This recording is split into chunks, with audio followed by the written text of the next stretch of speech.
What if I told you the fruit sitting on your kitchen counter is technically a berry, grows on the world's largest herb, and shares half its DNA with you? And what if the banana you're eating today is actually a replacement, a stand-in for a banana that was wiped off the face of the earth? This is the story of the world's most ordinary fruit, and why it may be one of the strangest foods humans have ever domesticated.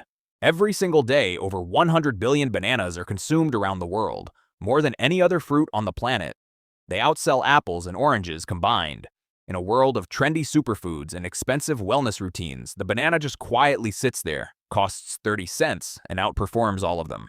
But what most people don't realize is how close we came to never having it at all. To understand that, we need to go back about 7,000 years to Papua New Guinea, where archaeological evidence shows humans were cultivating bananas long before the wheel was invented, before Stonehenge was built, before most civilizations existed.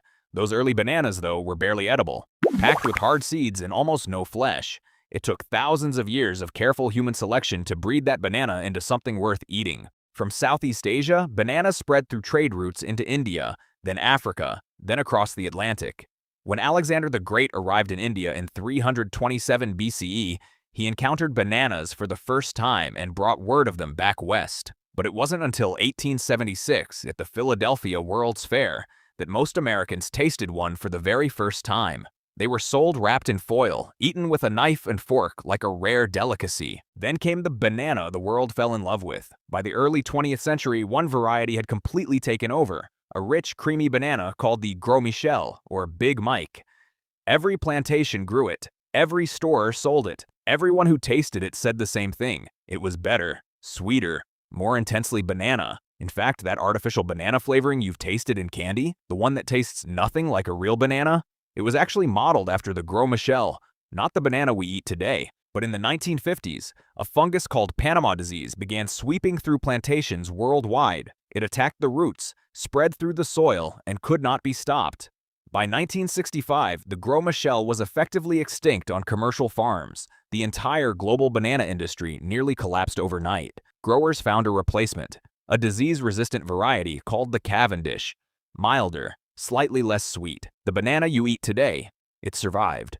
The Gros Michel did not, but here's the uncomfortable twist. That same fungus has evolved. A new strain, called Tropical Race 4, is now spreading through Cavendish plantations across Asia, Africa, and Latin America. Scientists are not being subtle about their concern. The banana we take for granted today is facing the same threat that erased its predecessor.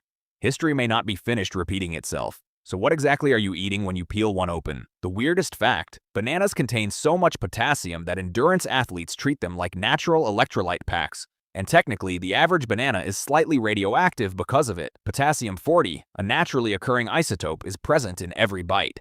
Not enough to matter, but enough to make you rethink the word natural. Beyond potassium, bananas carry vitamin B6 and tryptophan, an amino acid your body converts into serotonin, the chemical behind feelings of calm and well-being. There is literal chemistry behind why a banana can shift your mood on a bad morning. And here's something that surprises most people. A green banana and a ripe banana are almost different foods.